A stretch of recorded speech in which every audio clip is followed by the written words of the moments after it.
Okay, thank you. Hi, everyone. We apologize for the technical difficulties. I am Brittany Howell with the National Centers for Families Learning, and I'm here today with John Riegelman, our Dr. Wonder, and you'll see him here in a little bit. But we are thrilled to be sharing with you Wonderopolis and Camp Wonderopolis today. Great ways for learning on the go, learning in everyday situations, and just fostering that curiosity that we all have within us. So just to get started, I'm going to go ahead and share with you a couple things. I'm going to share my screen. Just very quickly about NCFL, we were established in 1989, and our focus is families learning together. So literacy across 2 generations, all the way from birth to adults. And we really, like I said, like to focus on learning on the go, digital literacy approaches and things like that, which is perfect, exactly what Wonderopolis is. So Wonderopolis was created by NCFL and was one of Time Magazine's top 50 websites in 2011. And it's really just a place that you can go and create curiosity and wonder within your family and your classroom, wherever you are, anywhere, anytime is what we like to say here at NCFL. So, and it's also a great way to promote and enhance your reading, writing, science, social studies, just general learning about anything. We are sure you can find a wonder that you are interested in. There are over 1,600 archived on the site, so it's a great place to get on and explore. Currently, we have 6.7 million visitors in the last 12 months. As I said, this says 1,500 plus, but it's actually 1,600 plus archived wonders of the day that you can go back and explore. You can use the search feature, search by keywords. You can search by content area, and educators, you can also join the Wonderground and register, and you can then search by standard as well and get free resources for using and read blog posts by our Wonder Leads for Wonderopolis and also Camp Wonderopolis areas as well. We have over 20,000 Twitter followers, and we do Twitter chats the first Monday of every month throughout the school year. So and those are always educator focused. So we've done math related, poetry month. We will be live at ISTE coming up in June. So there's just a variety of different things. We hope you check it out. This is a video. If you go to our About page on Wonderopolis, you can view that there, but I'm going to go ahead and move on just for time's sake right now. So as educators, we're always thinking about, how can we keep students learning and families learning together all the time, especially during the summertime. So Camp Wonderopolis is a offshoot of Wonderopolis.org in order to combat that summer brain drain, as well as keep learning fun. So it's a completely free online virtual summer camp that has literacy and STEM-based learning, as well as at-home experiments and maker activities. We started it 3 years ago, and you can, this year when we launch in June will be our 3rd one coming up. And once it's live, it is there year round. So as of right now at camp.wonderopolis.org, you can see the 2014 and 2015 camp and explore. And then on June 13th, our 2016 camp will go live. There are over 42 content lessons across 6 different areas. So it's very popular. I'm going to give you a brief overview today, but I really encourage you to go on, set up your account, and explore for yourself.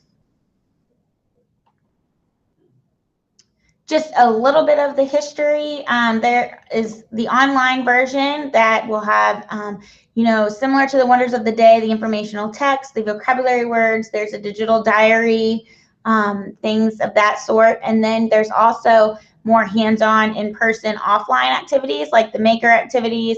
There are reading lists and things like that. So on the screen now are just different results that we have seen from Camp Wonderopolis.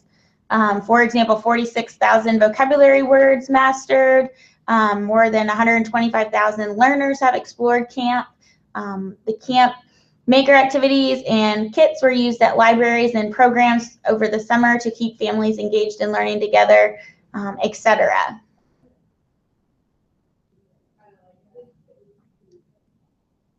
So camp is a great way for family engagement, either throughout the school year or over the summer.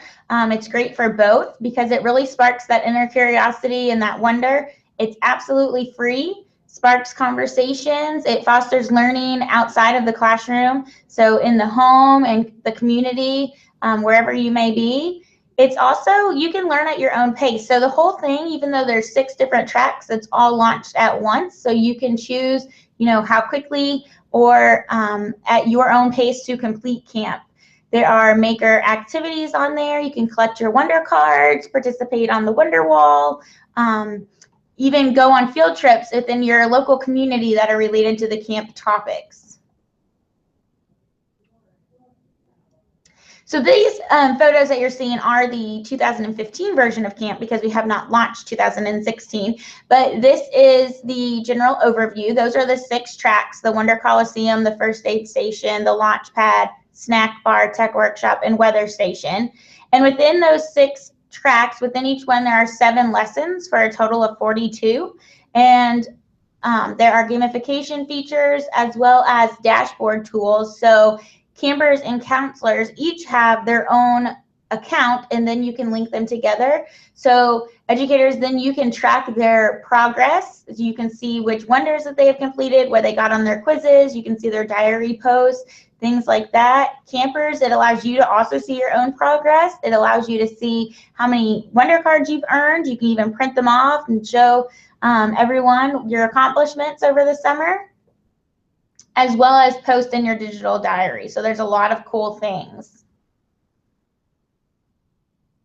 So the bold titles, for example, the Wonder Coliseum, the Games and Recreation, that's the main track. And then under it are the 7 lessons, which are centered around the curious question, similar to the Wonder of the Day. And again, these are the 2015 camp tracks. 2016 will have new ones. So once you choose which track you want to explore, then you get to the track pages where you will find the 7 individual lessons, as well as the maker activity and the recommended book list. And the book list is also divided into 3 different age groups. So depending on which grade level or age you are at, you can choose the books that are just right for you. The maker activities for 2016 will also come with videos that will explain the maker activities for you, and it will also explain the science behind why that happens. So then you choose which lesson you want to start with. So for example, this one is what is a simple machine? And you will have the informational text passage. You'll have a media gallery. Everyone will have a video as well as images that go along with it. It will have a vocabulary wheel with the wonder words. You will have the wonder card quiz, so the comprehension quiz. And then you will also find a list of related wonders of the day, because we're always trying to inspire you to keep wondering and keep learning. There are also Extend Your Wonder activities, which are great additional offline activities in addition to the maker activities.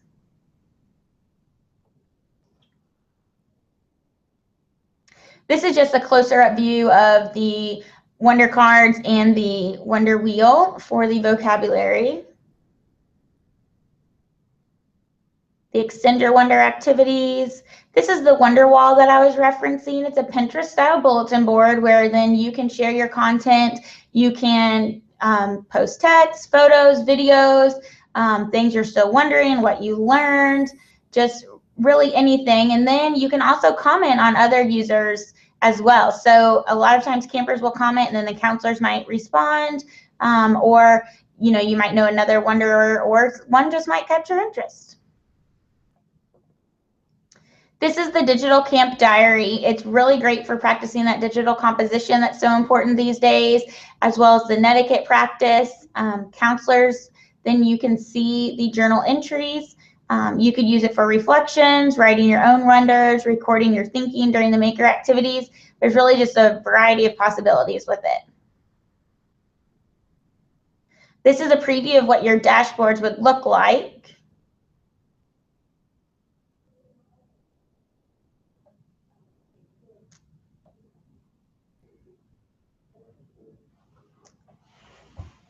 And I think that we're all super familiar with the maker movement since it's Global Maker Day. But we just love at camp using the maker activities as ways to use everyday materials that are probably already in your home to create solutions to everyday problems as a way of hands-on learning for literacy and STEM. There's just so many great things about using the hands-on maker activities in addition to the online text. These were the maker activities from camp last year, and you'll be able to find those on the campsite currently for Camp 2015. This is a preview or example of what the maker activity page would look like. It will give you the video with the directions. It will give you the materials that you need, and then it will also give you written step-by-step directions, as well as explain why that happens.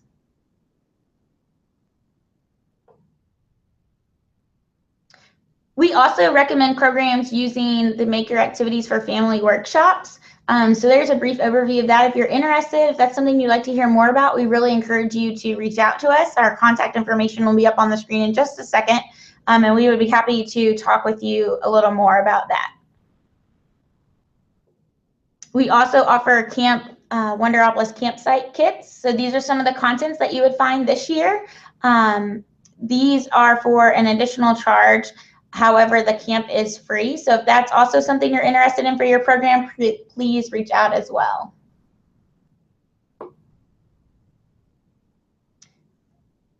Just kind of a recap or overview.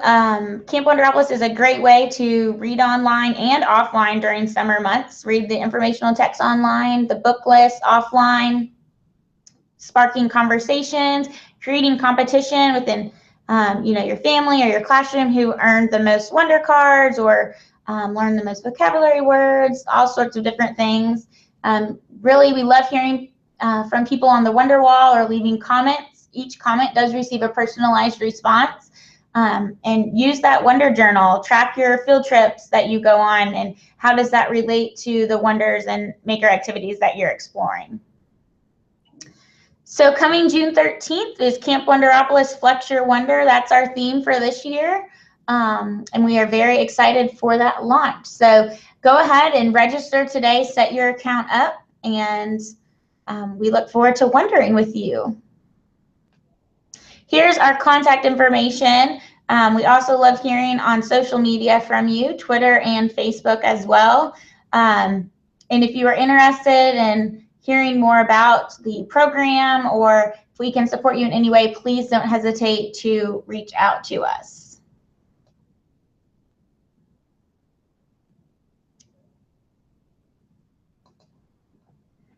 So that's a little bit about Camp Wonderopolis. I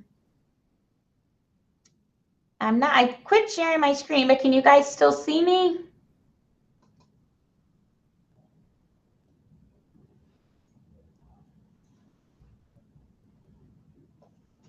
Cool, great.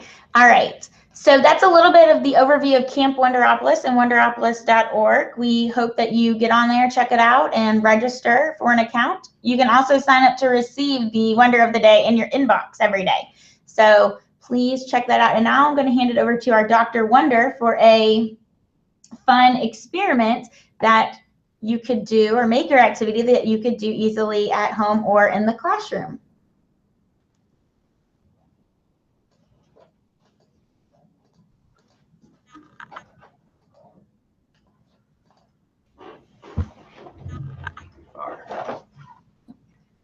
Thank you, Brittany.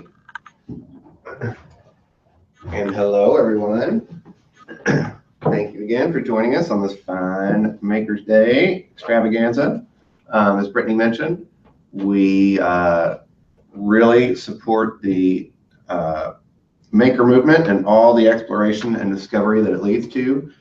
And for programs in class or at home, anything hands-on is a great way to get minds churning and people learning together, especially two generations. So this, Brittany talked a lot about camp, which we have we have maker activities for each each of the 6 different areas of camp, and this is one that was from last year in the tech workshop. This one, like she said, we all, we're really focused on scientific principles brought to life through everyday objects and materials around the house. So in the tech workshop, our maker activity was from last year was the fundamentals of a circuit, of an electrical circuit, and how you can create and see it in action. This very simple experiment uses the highly technical material aluminum foil. Safety first, electrical tape, a battery or 2 to for an even brighter experiment. And lastly, a little miniature light bulb. You can take it from a flashlight or buy it at any hardware store. We've elected to use a small one. So, like we said, we're going to talk about creating an electrical circuit, which, as you know, of course, is really just circle. You just make a connected loop. So you start with batteries, and we found that 2 D batteries work well. You get twice the juice, and so twice the effect. So we will start. It helps to attach these to keep things together. So you can use your electrical tape or other ways just to connect 2 batteries. Remember, if you do use 2, keep the 2 ends connected, all part of the circuit.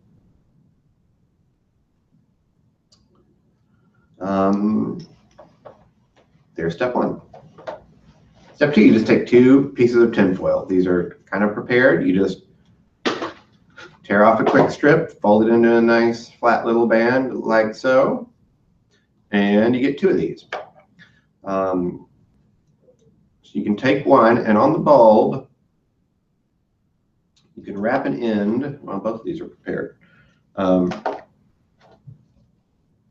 Take one of the ends of your aluminum foil and make sure you take it around the side, the metal encased side of the bulb toward the bottom. We have found this is a good place to use your electrical tape if you like to secure it a little better.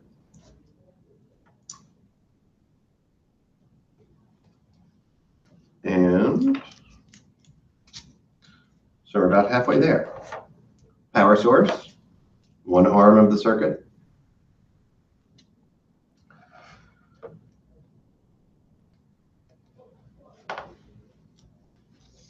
And take the other. Let's see, you can just attach that to the positive end of the battery.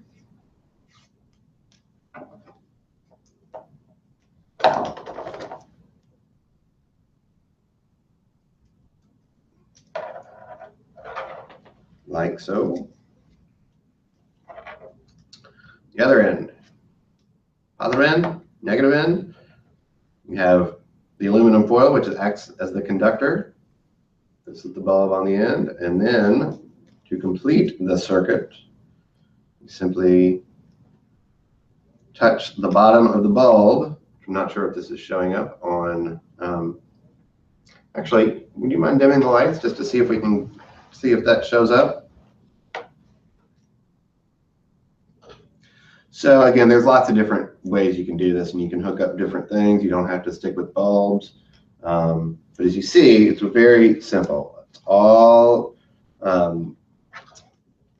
electrical conductors. You start, connects to the power source on one end, and power source on the other, and connects when you close the circuit.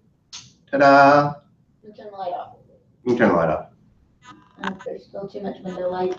1, 2. So it's an easy way and a fun way too, because when kids and adults, get that feedback of, hey, you get the light bulb flashing, and that may inspire light bulbs to go off in their minds on other ways that circuits work, how they see them in everyday life, and also different ways they can use basic circuitry to make their own inventions to power, lights, fans, motors.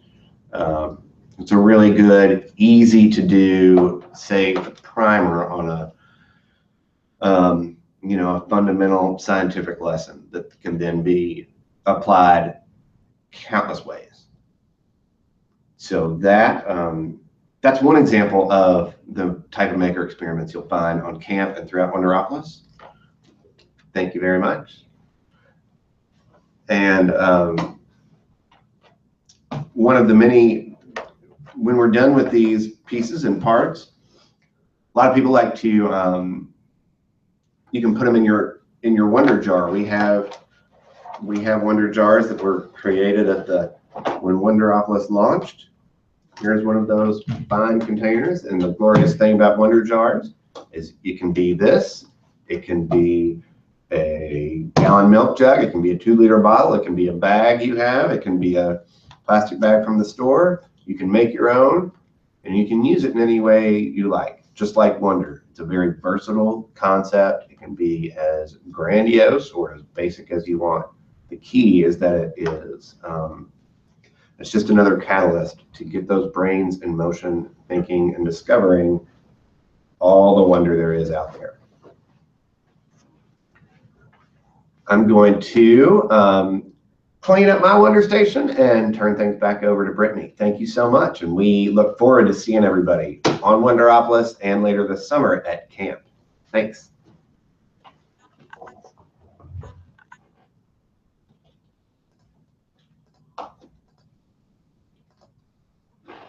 Great, thank you. Thanks, Dr. Wonder. We love wondering here at Wonderopolis and at NCFL, so we really hope that you stop by and tweet us your maker experiments and your Wonder jars and Wonder walls, and we love hearing from all of our Wonder friends out there. So have a great rest of the day. Happy Global Maker Day, and we're glad you joined us today. Bye.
Hi, Dee.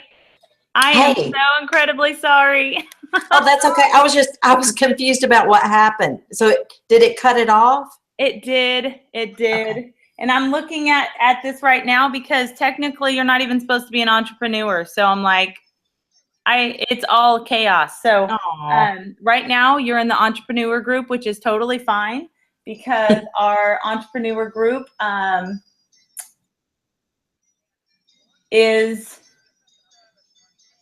she hasn't shown up. So this Okay. works out good. We're just going to roll with it. And if Shelly happens to hop on, maybe you guys can collaborate because she's with a class and I think that would be pretty neat. Her group does some really neat stuff that I think would work well with yours. Okay. So, Well, I was just coming back on, but just to find out, because I'm not supposed to do it till 1. Okay. I need a little break. Yeah. So I need to run. So if I go, I mean, if I come back at 1, do I go to this link? Or do you want me to check? I'll give you a link. I invited you a couple different times to another link. So Okay. it should be titled Recreators. Okay. I put it in for all of you guys, and then I sent out a link on that one. So Okay. hopefully that will work out pretty good. I'm not sure how the entrepreneur, although this is the group that messed me up. It was the entrepreneur and recreator that got closed at the same time. So it shut off the Hangout on air, which is why I had to restart because I wanted to make sure this got recorded for other people to watch in the future. Okay. Okay. Well, I'll just redo the same thing at 1. Yeah. That was really good. I mean, that would be perfect because I'll fit you in as just that piece and take out the part where you came in because we just cold turkey. But your session was going great. I'm so sorry. Well, once it got going. Yeah. That will be the dress rehearsal. Well, and I'm so impressed because this is like the perfect group to do something like this because everybody's so easygoing and adapts to everything so well. So I really, really appreciate you guys being patient on this one. Oh, sure. It happens. Yeah. Okay. All right. Well, I will be back then at 1 o'clock my time on that other link. So perfect. Thank you so much, Dee. I really appreciate it. Sure. Thanks. Bye. All right. Bye-bye.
Hey, Dee.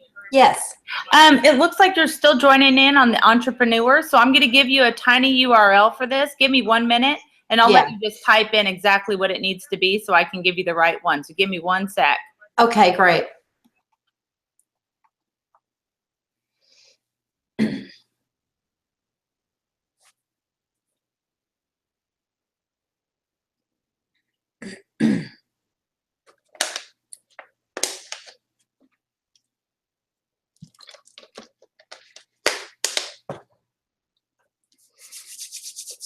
Cold in here.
Okay, Dee, I just shared the link with you here in the chat. Okay. You're going to want to copy and paste it because you can't be in 2 chats at once. Sure. So Okay. if you just want to copy that, come out of this chat, and then join the new one, you should be able to get right into the correct chat. Awesome. Thank you. Thank you. Now, will the question and answer be enabled in this one? In the next, when I go to the new link? You know what? I did open it up. Okay. All right. You should be good to go. Okay. Thank you. Thank you. Bye. Bye-bye.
Okay. Am I on? Am I here?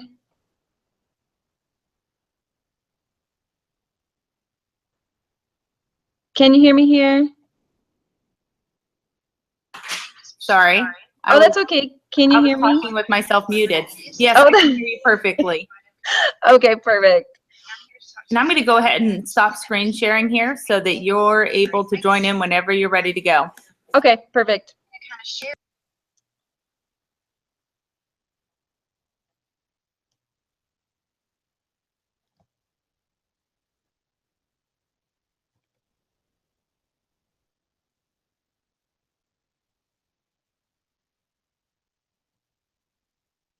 Oops.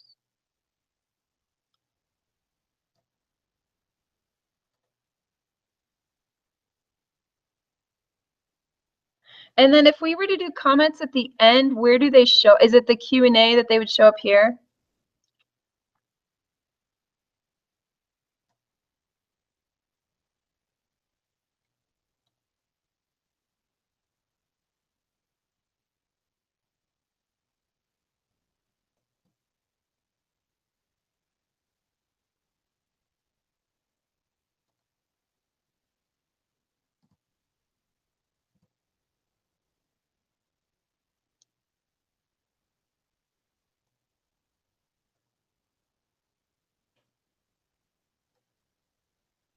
Okay, can you hear me?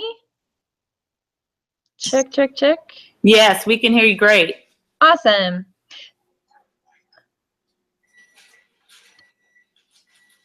Okay, well, I guess I'm all ready to begin here.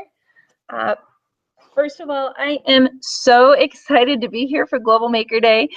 This is part 2 for me, so I'm really excited to have this opportunity to be here again, 2 back-to-back hours, and I'm feeling really happy after sharing my my Global Day Maker presentation on gratitude. Just talking about it for an hour has made me feel better. So today I'm going to continue talking in this presentation about inspiration and some ways that you can create spaces out in public at your school where you guys give spaces to be creative, but then to create things, to make things that will actually inspire others. And the goal is we want to pass on positivity. And I'm going to give you some real concrete ways that you can do so. If you take a look at that picture right there, that's actually from just last week from our spring fling at my high school, and I'm going to talk about that in just a little bit. I'm so happy you're here. This is really an exciting day, and I'm so thankful to be, I'm very grateful to be a part of this event and be able to connect with educators and classrooms globally. It's really exciting to me to get to connect with some really amazing people out there and learn from everyone else as well. My name is Melinda Forward. I'm a National Board Certified teacher, and I teach at Highland High School, which is in Albuquerque, New Mexico. We are a Title I school, 100% free and reduced lunch. And the picture that you see is actually a picture of my desk last year at the end of the year. And you'll see that pink thank you note. That's what I talked about in the last hour with our 1,000 thank you challenge. And I'd also like you just to take a quick note, and you'll notice that there's a rock and there's a shell and there's a tag there that's like a shipping tag. And then there's some more rocks over there to the right. And the rocks and the shells, that's what I'm going to be talking about today with our inspiration stations, because that's where those came from. I am a teacher, but then I'm also the executive director of the School Culture Project. And our website is weallhaveavoice.org. Our mission is to share tools and training that we have developed to help build student voice, to create positive change in schools where everyone thrives. Everyone, not just students, but students and teachers and secretary, and everyone will thrive. So we've created some school culture projects, and I'm going to share with you today Inspiration Rocks, which combines several of our projects, but there's so much room for creativity. You'll see that there is a, point to this here, Global Maker Day. a link right here. You can go there after the presentation, and it'll actually be a link for a little survey, and you will then be able to get tools, free tools from me that will help you implement these projects in your school. Empowering student voice. School culture projects, you can see there on the bottom of the pictures, one of my students painting the sidewalk for Sidewalk Talk. Mirror messages, which I'm going to talk about today. Our conversation spaces, another thing I'm going to present today, and Take a Smiles. And there are many more. Now, what inspires you? I'm going to give you about 2 minutes, and I'd like you to come up with 5 things that are inspiring to you. 5 things that are inspiring to you. And if you have some paper handy, you can write those down. That's something I'm going to ask you to get in just a little bit, some supplies, so you can participate here. This is real hands-on. But make a list of 5 things that inspire you. Just the first things off the top of your head.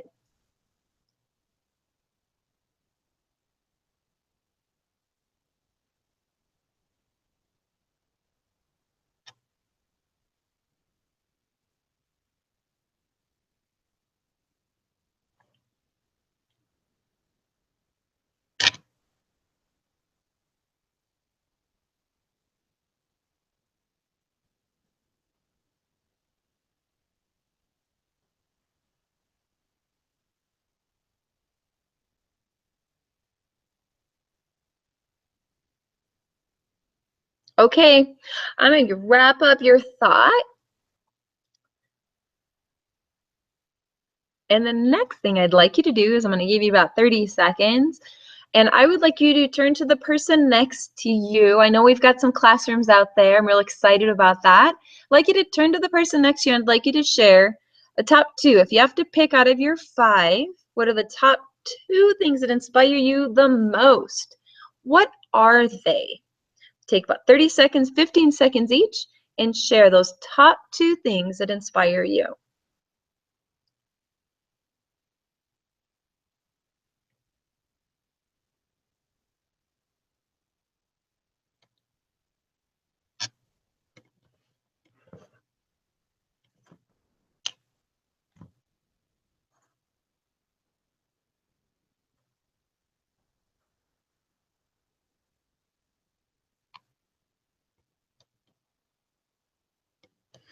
All right, so that was a little more than 15 seconds each, so we're going to move on.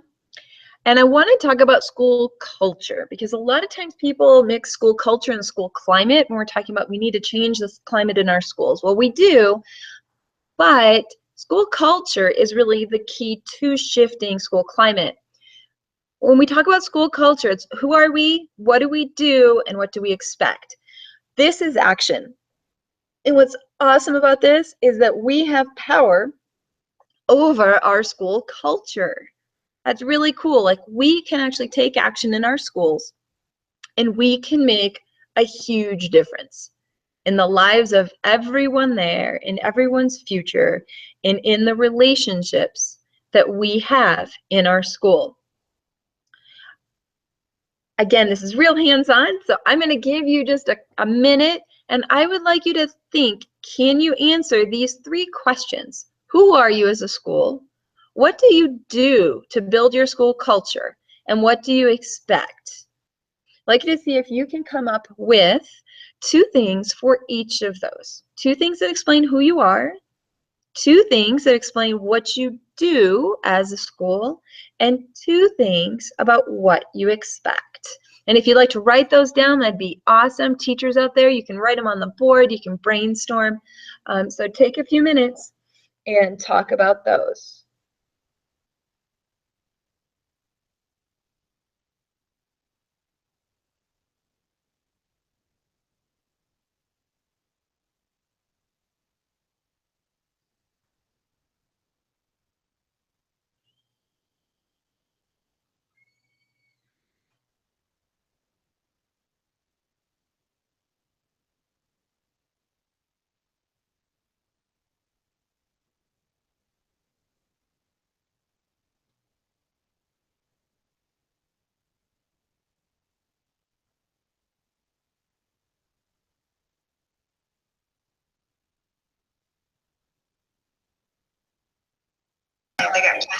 Hi, Melinda. We're unable to hear you right now. Oh, okay. Where And did maybe you you're leave pausing off? on purpose. I'm sorry. Okay, my microphone is on. I can hear you right now. You're perfect. So you Okay. probably paused. I'm sorry. Okay, no, that's okay. Did you hear me when I was talking about school culture? Yes. Awesome. Very cool. Let me get, I don't know what I'm screenshotting here. I don't even know what that means. Okay. I don't know what I just did. Okay, let me get this back here. Oh. Okay. So can you see my screen then? Are we good? Everybody can hear me? Yes, we can hear you just great. Perfect. Awesome. Very good. I just had you share some ideas about your school culture. Who are you? What do you do? And what do you expect? And then I'd like you to think about how these relate to what I'm going to talk about next, which is school climate. School climate's all about how do we feel at school. And when people talk about changing school climate, the challenge is that we can't necessarily change the fact that we're going to feel good some days and sad some days, and in moment to moment, our emotions are going to change. What we can remain constant with is what we're doing. What are we doing in our school? Who are we? Okay, what are we expecting? And that's why it's so important to focus on school culture actually as the builder of school climate. And that's where I said that we have power. We have power to help people feel better. We have power to really make a difference in who we are moment to moment, and that can build our school climate. So how do we build a sensational school culture? Not just good, not just cool, but sensational. We want to be remarkable as a school, as students, as who we are and what we do. And I'm going to share some things that have worked at my school that will work, I believe, anywhere. And again, I'm here to help you, not just tell you about this today and get you going, but to actually help you create this change long-term in your school. That's what I'm here for. Now, what do we need to do? We need to give everyone a purpose. We need to value everyone in our school, and we need to build everyone's confidence. And everyone in our school needs to absolutely know 100% that they are important. And sometimes we don't know that we're important because we don't feel like we have a purpose in our school. My school is huge. It's 1,400 students. It is really easy to get lost. If you're not involved in maybe sports or music or clubs, then how do you connect? And it can be kind of overwhelming, and you may not feel as important because you don't know where you fit. These projects I'm so excited to share are actually going to give everyone a place, everyone a purpose, and they're going to build everybody's confidence because they're going to show everyone how important they really are. It's not just talking, it's actually doing, it's making it. My goal for you, I'm going to give you 3 tools to create the greatest possible positive change for students in poverty, actually students everywhere. I work with a lot of schools that are Title I schools, and Title I schools have a lot of really special needs because of the issues of poverty. It creates a whole different climate and culture, and what's really cool is that I feel like our Title I schools sometimes need more focus on culture and climate. And the projects that we have will work in any school, any school. And I'm going to share with you the steps. How do you install inspiration stations? Now, how do we inspire others? You'll see that this little rock, which is an inspiration rock, says imagination is the limit, which means there is no limit. On the table, you will notice shiny Sharpies, and you will notice some rocks. Those are a few of the supplies, actually the 2 supplies that you need to do our project called Inspiration Rocks. Now, an inspiration station. This is an example of an inspiration station, and we simply set up 2 long cafeteria tables, the ones that roll, in front of our wall, which is our community wall. Whole other project that I can share with you. I'm going to talk about it briefly at the end, but more importantly, on the tables, you'll see that everyone is involved. And on those tables simply are rocks and shiny Sharpies, as well as some shells. I'd like you teachers out there to take notice that there are no cell phones. How many students are there? And there's not one. Not one. These projects involve kids so much that they just connect with what they're doing in the moment, what they're making, and everyone around them. That is the power in this. It gets us to the now. And that was our station. Simply that. And this was something that we did at lunch. We had rocks left over from our spring fling. So we set up the same thing from spring fling during lunch. Now, we talked about this being hands-on, and they asked me to send out some information on what you would need to participate. And I'm going to give you just a minute or so to collect your supplies. Some paper, crayons, markers, rocks, and shells. If some of you have those, that'd be awesome. And your creativity. Optional fun, if you have some glitter and stickers, those would be great too. I'm going to give you about a minute or so, and I'm going to have you collect your supplies.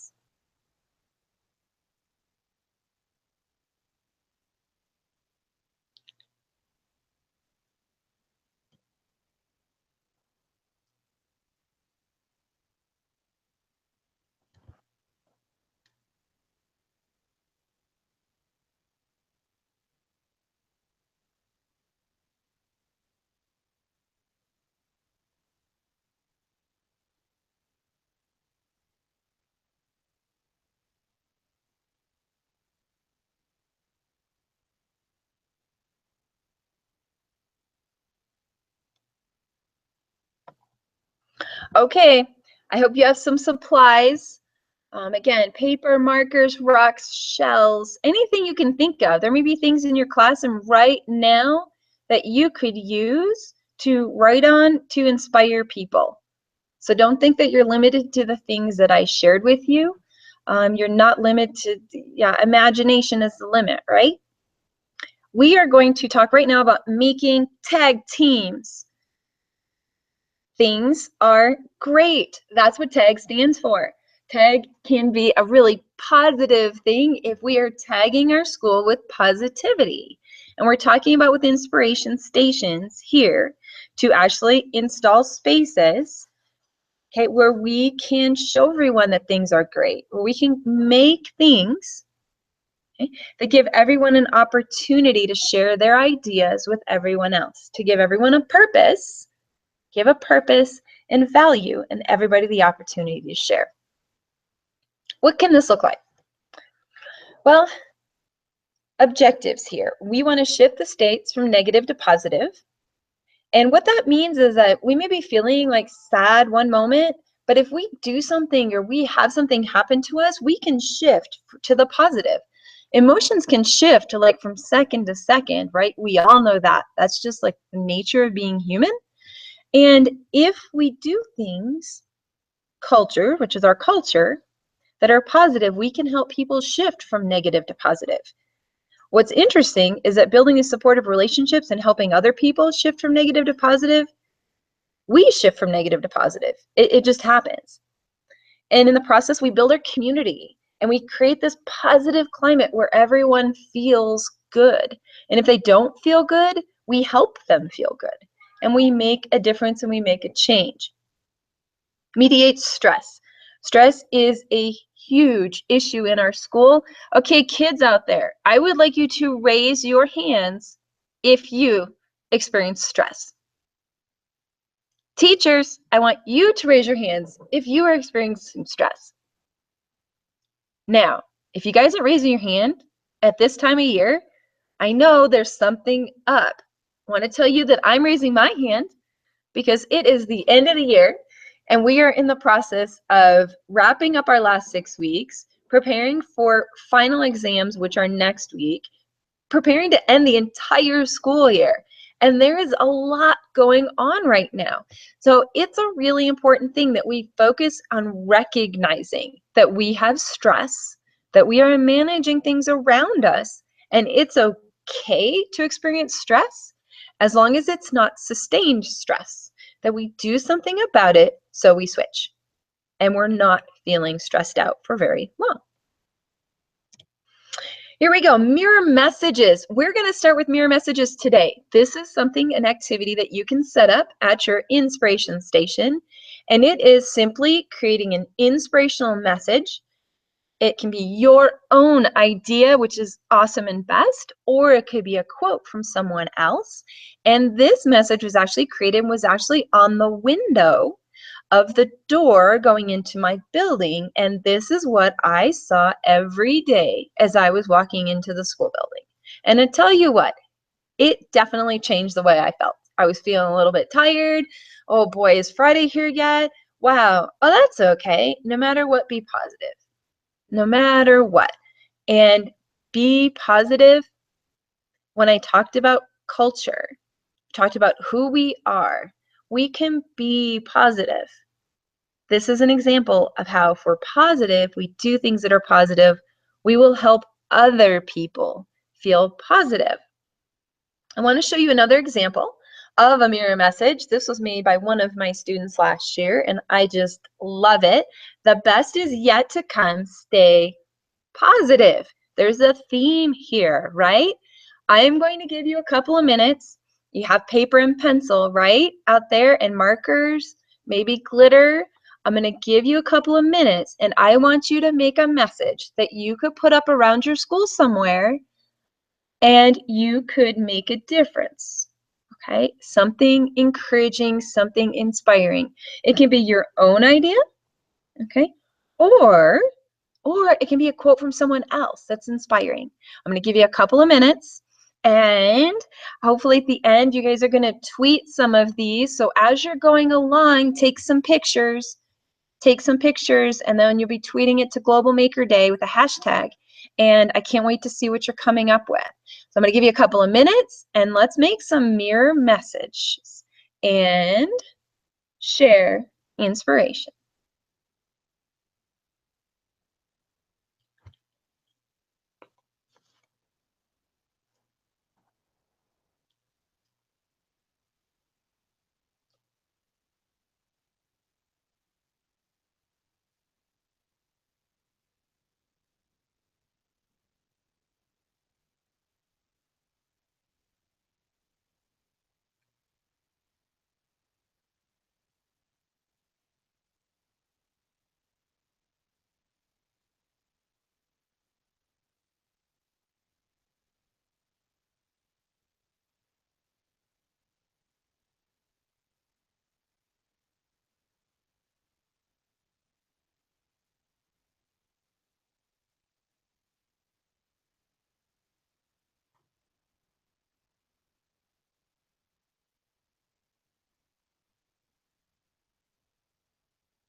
Okay, make sure you're coloring them. Color's a really good thing.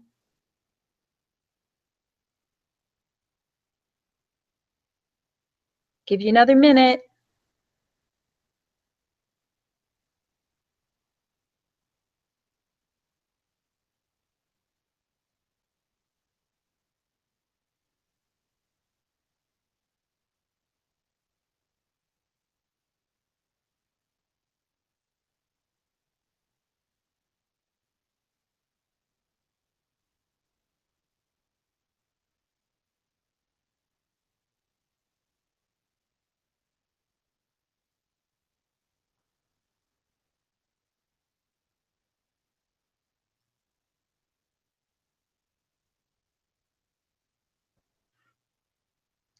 Okay, everybody, I'm gonna have you kind of wrap up your mirror messages and take some pictures. Take some pictures of you making those mirror messages. And later on, I'm going to ask you guys to actually post them and put them up places and then send us pictures. Super excited about that possibility.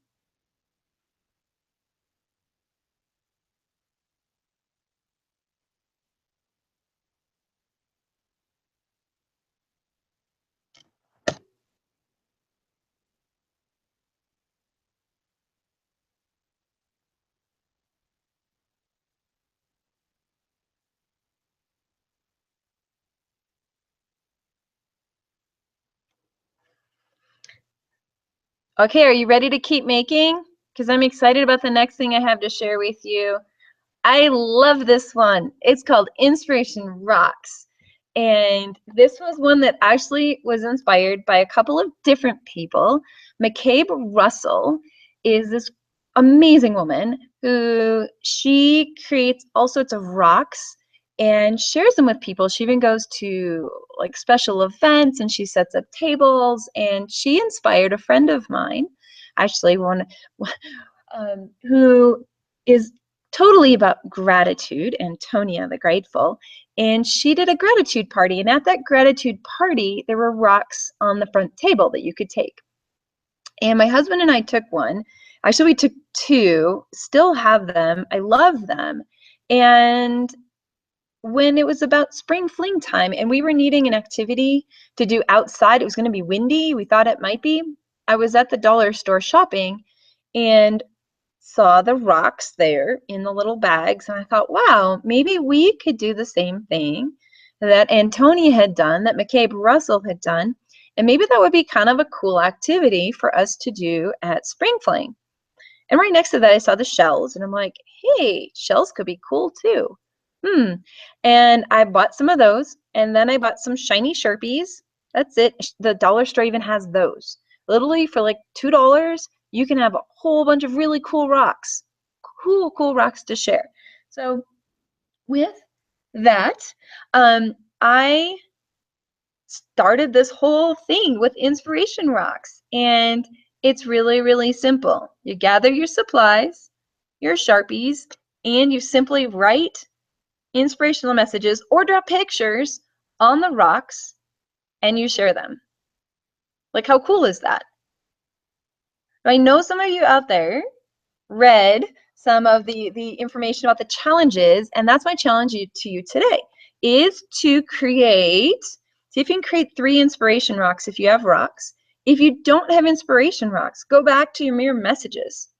Or maybe make a list on a piece of paper. What would you put on a rock when you get a rock? And what will you do for your inspiration rocks? I'm going to give you a couple minutes, just like I did before, and I'm going to have you go ahead and create some really cool inspiration rocks or some ideas to put on an inspiration rock once you get some. So off you go. Create some really cool inspiration rocks.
Okay, everybody, how you doing out there?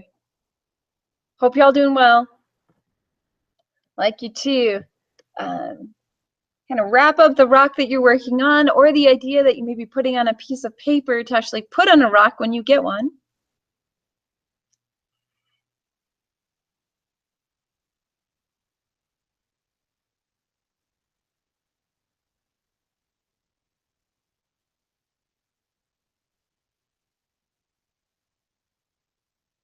Okay, like before, when I had you share with somebody else, that's what I want you to do right now. I want you to share your inspiration rock with someone. Okay, even exchange them, which would be kind of cool. And I'd like you to share what you put. And why did you put that on your rock? Why did you put that there? So take a couple minutes. I'd like you to share with somebody else. And what did you put on your rock? Or what idea did you put down on a piece of paper that you're going to put on a rock? And why? So take a couple minutes and share with the person next to you.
Okay, I'm gonna have everybody wrap up your sharing.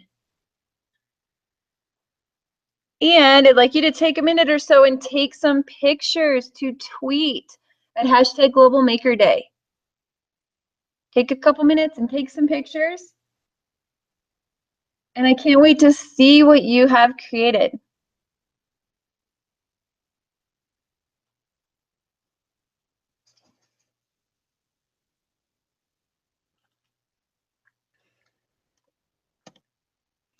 I want to share another thing with you that you can take Inspiration Rocks to a whole new level.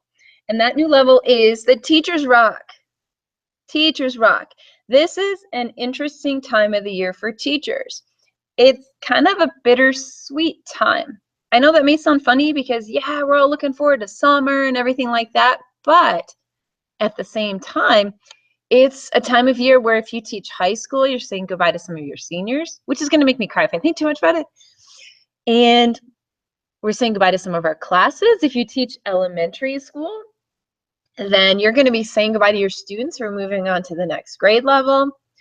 There's a lot of being happy and celebrating, and then there's also a lot of kind of mixed feelings. So we last year created a project, Inspiration Rocks, turned into Teacher Rocks, and we had a whole box of rocks at the front office on the desk.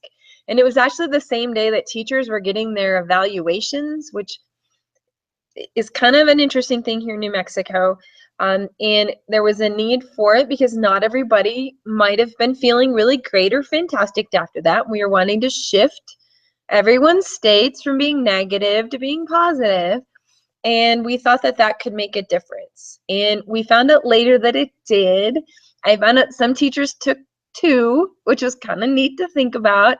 And that is a way that you could actually share your Inspiration Rocks with a larger group of people. You could do so in the counseling office. You could do so at an event. And we had an event called College and Career Diner that we did at our school. And we actually made that part of the activity is we just put markers and rocks out on the table, and some of them were done. And that was an activity that actually everybody could do. I actually took this to a whole nother level at my wedding, and at our wedding reception, we actually had rocks for people to write on. And then my sister also created some rocks. She spray painted them white and then wrote hearts and love all over them. And those were the, that's what people took home with them as a memory from the wedding. So this has so many options. I can't wait to see what you guys do with it. All right, now it's time to make a sharing shell. It's the same thing as the rocks, but on a shell. And what's cool about this is that you can actually use all sorts of cool colors, like on shells. You can get white rocks, which will show colors, which is pretty cool. But you can also use really cool colors. And I'd like you to just take a minute now. If you collected some shells or you have some shells, I'd like you to take a couple minutes and create some really cool sharing shells. And if not, I'd like you again to go back to, on a piece of paper, make a list of some things that you would actually put on a shell.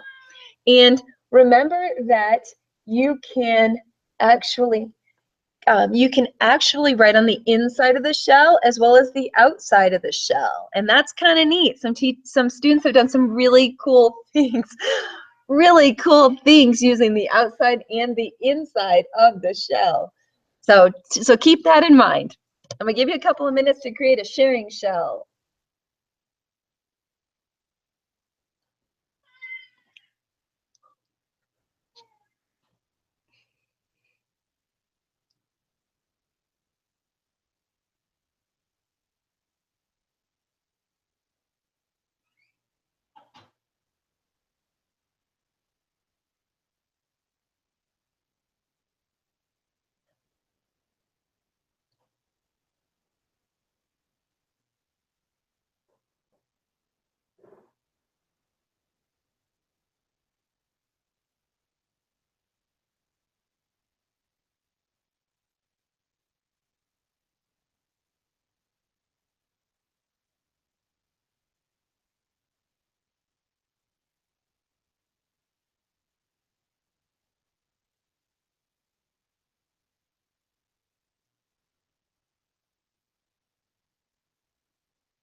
Okay, everybody, make sure that you're using lots of cool colors.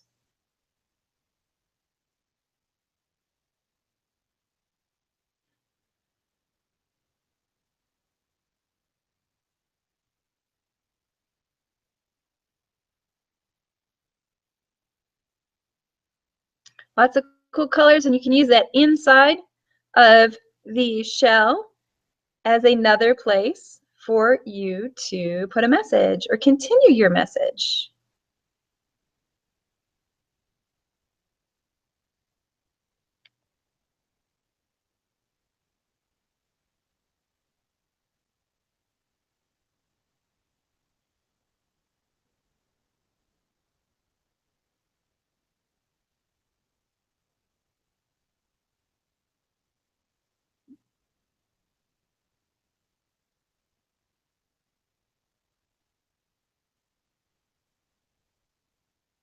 All right, I'm going to have you take a quick minute and just share about, actually, I'm going to give you 30 seconds. And I'd like you to share the idea that you put on your sharing shell, or I'd like you to share what you will put on your sharing shell once you get one and you make it.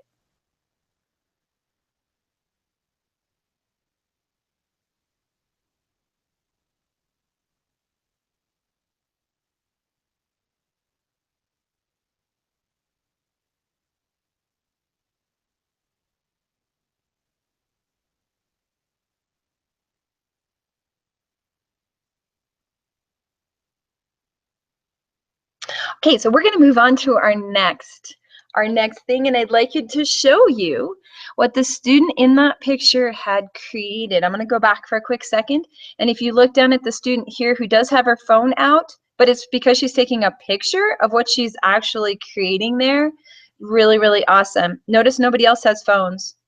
It's a really great way to have students connect with one another, and adults even, and really get in the moment. And this is one of the things that she created, which I really, really love. She's one of my seniors who graduated. Now I have that. Now, what is our intention? Our intention is to make everyone see the world differently. Peace is a big thing.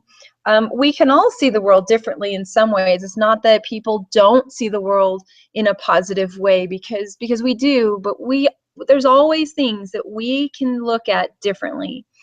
And a part of this with Inspiration Stations is looking at one another differently, actually taking a minute to stop and actually look at one another and actually share, connect, to observe how people are doing in the world, and to make a difference. If people aren't feeling good, if the climate is not positive, then to take action, concrete actions, simple actions to create a difference and to help.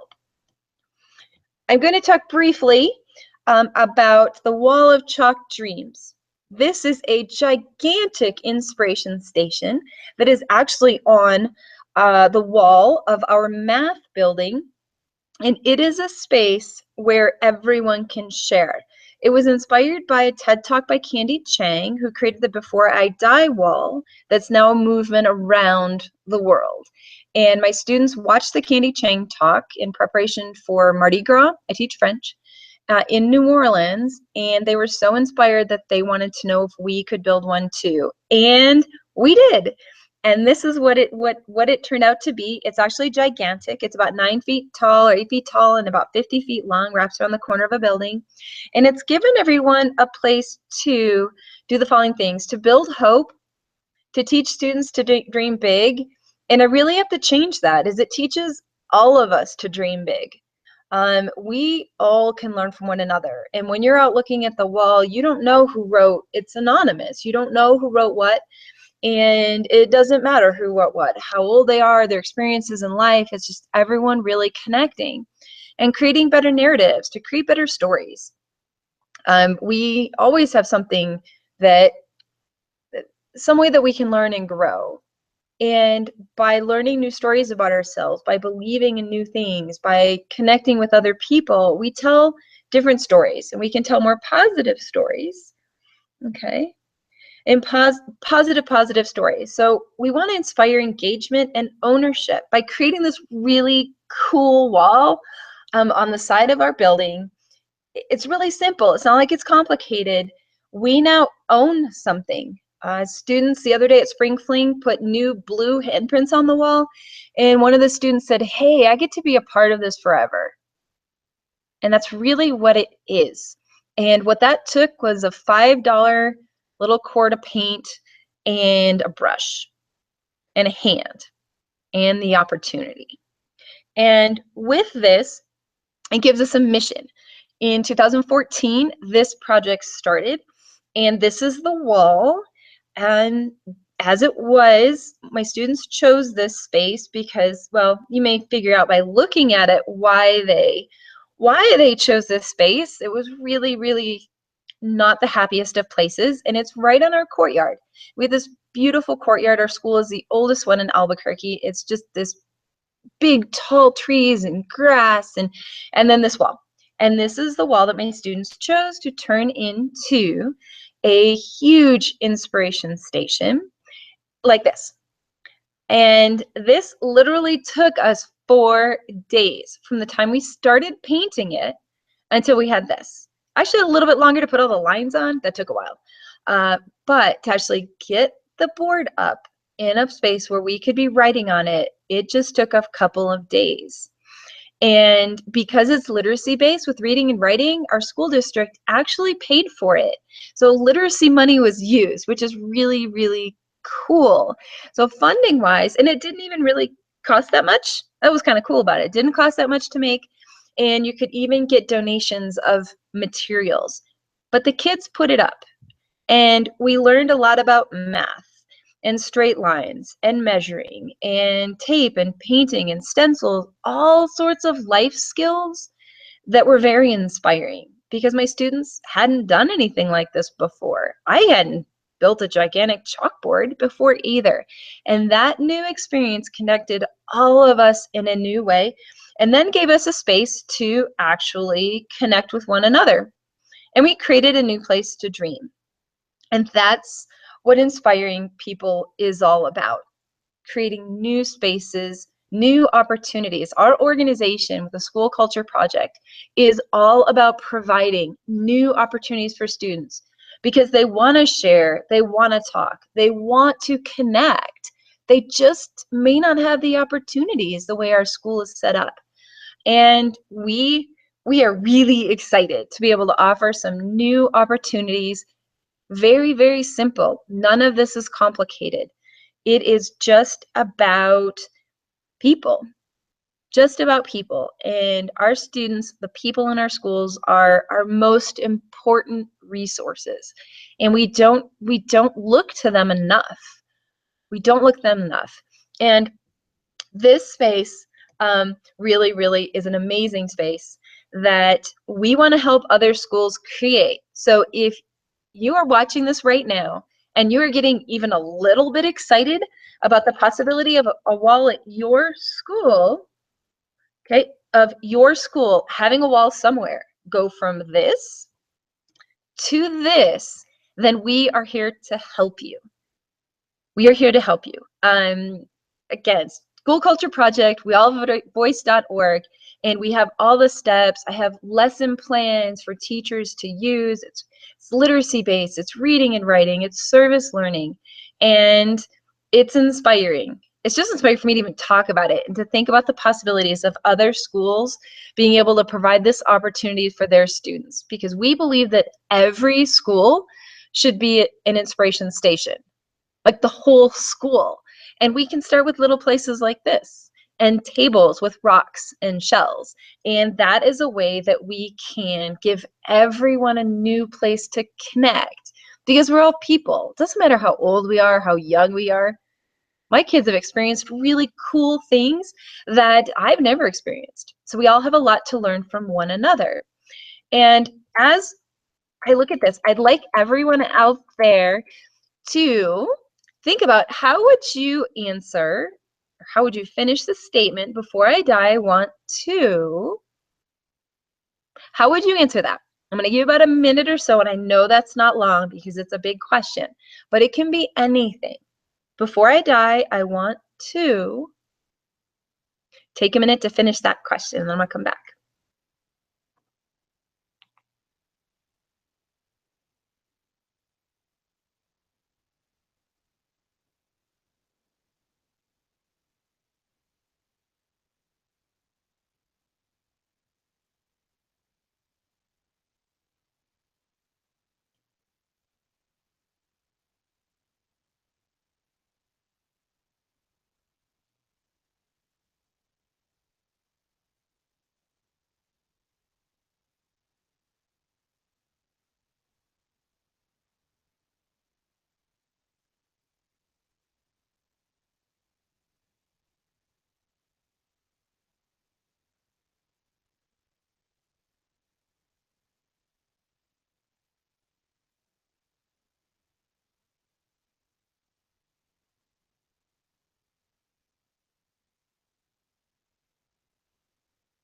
Again, the question is, or the statement is, before I die, I want to, and it can be anything. There's no right or wrong. There's nothing too silly. There's nothing too serious. Before I die, I want to.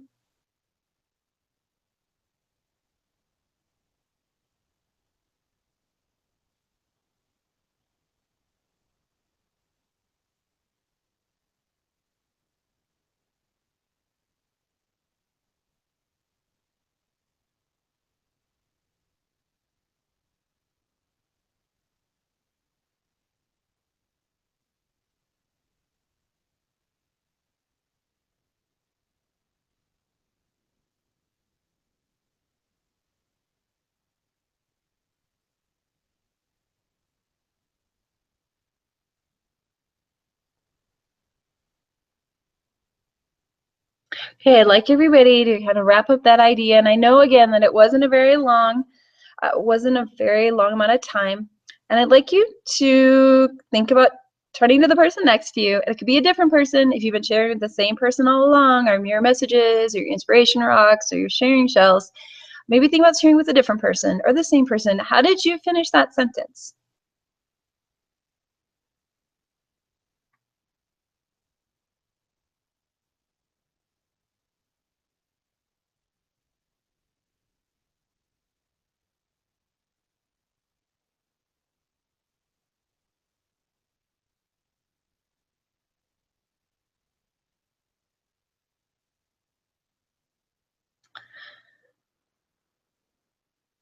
Okay, I'm going to move on here and share a little bit about a project that we were involved in. We ended up connecting with ASCD, this amazing organization that is all about transformation in schools.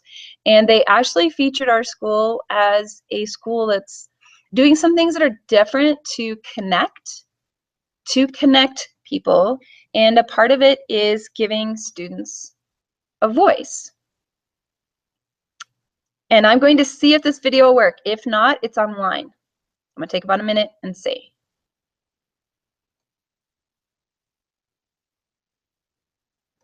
Allow it.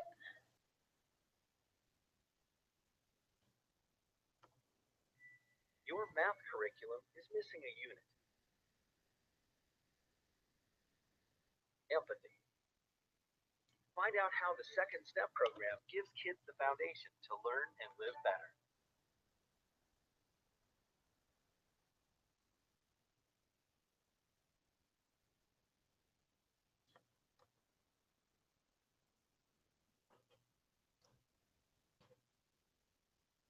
Okay, we're going to see if it'll play more than the intro. Yes, here we go. We started a conversation about what does it mean to have a voice, giving people a chance to speak up who are shy, don't necessarily have a chance to share, aren't necessarily heard, don't feel like they're heard. And we went around and kids asked questions on what does it mean to have a voice, and do you feel like you have one, why or why not? And that was the beginning of the We All Have a Voice project. Inspired by the work of artist Candy Chang, We All Have a Voice gives students a place to express their gaudiest goals and aspirations. I'm all about the importance of gaudy goals. Gaudy goals say to the kid, let's shoot for the stars. Not even the moon. Moon's boring. We're going for the stars. And sell kids on why that's the most important thing on the planet. So they get caught up in it. To me, it means to see your dreams and what you want to do before you die and how to accomplish it. Because then when you write what you want to do, that means it gives you a goal and motivation to be what you want to be. I think to me it means just the school coming together as a whole, because like all of us are looked down as like underdogs, and then just to see something like this amazing going on at Highland Base, it's really good. We're kind of just connecting on a new level that we never have before.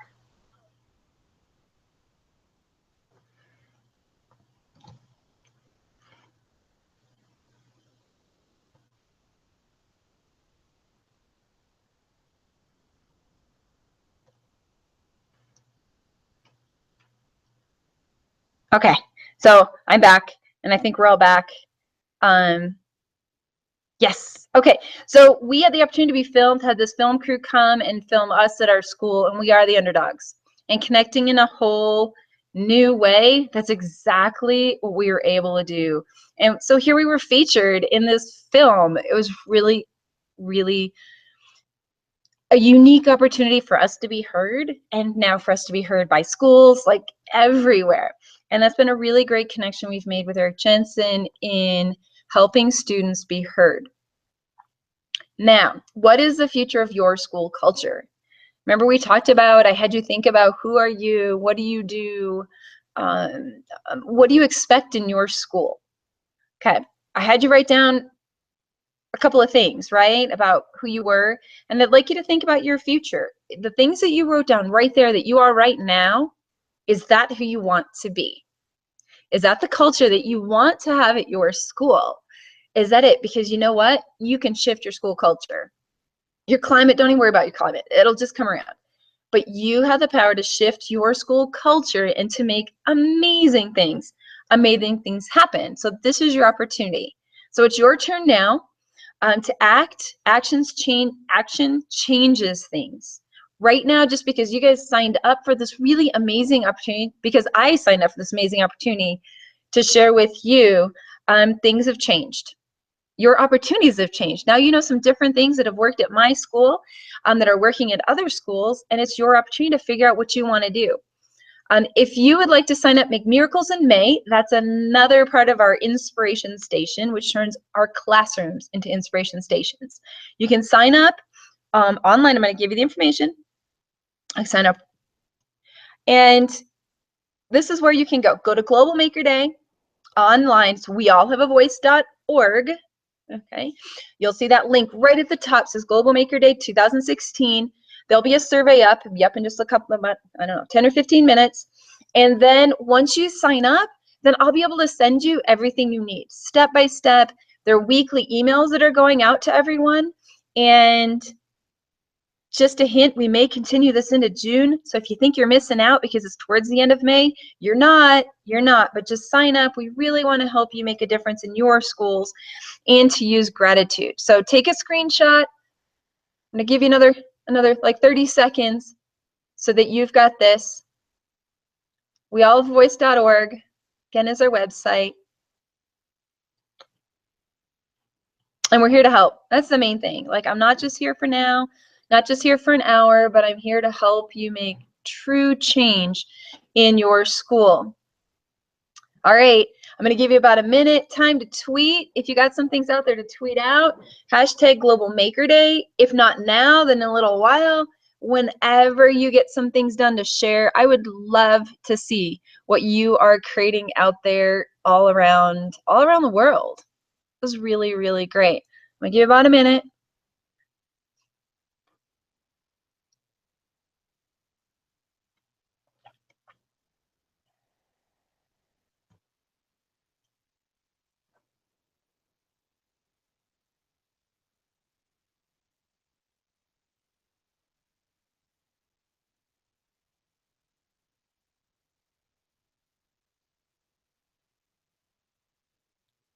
All right, everybody, so there's time to tweet later on. Please keep tweeting and let me know what's going on. That would really be awesome. It's kind of interesting being here, like, you know, doing this with my computer and just talking to y'all as if you're right here with me, but I would really love to know, like, what's going on out there. I want you to get ready, though. If you, right now, you guys have a rock, you have a message, you have a shell, you have some things that you can immediately put out there in the world to create positivity, new types of engagement, and to spread gratitude and inspiration. So miracles are ahead, I guarantee it. If you just move along, you take some new actions, and I'm here to help. My husband Thomas, and I'm thankful to have him as my teammate as the directors of the School Culture Project. It's just been amazing. I'm so thankful to the Global Maker Project for having us be a part of Global Maker Day here on May 17th, 2016. And please contact us. I want this to be just the beginning of working with you. weallhaveavoice.org is our website. Please sign up. Come get our newsletter. Sign up for 1,000 thank yous. I want to see how many schools we can get involved creating 1,000 thank yous at their schools. Just to think about the possibilities is really, really exciting to me. So I'm realistic. I expect miracles. We talk about culture. Let's change the culture in our schools where we expect miracles. That's one of the things that our school expects, and that we do whatever it takes, and that we are whoever we need to be to have that happen. So with that, I'm really, again, thankful to have been here. This is just the beginning, and I cannot wait to hear from you, to share more. I know I went right up until like 2 minutes before, but contact me online at my website. You can go there. There's a contact page. please let me know what's going on. I'm really curious to hear what's out there now. So thank you all for joining us, and just spread inspiration, spread joy. Thank you.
Oh my gosh.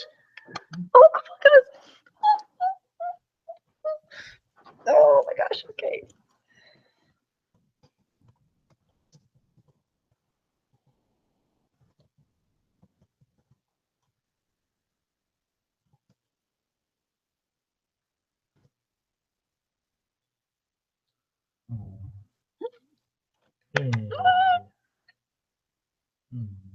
Did you send it? This one, no.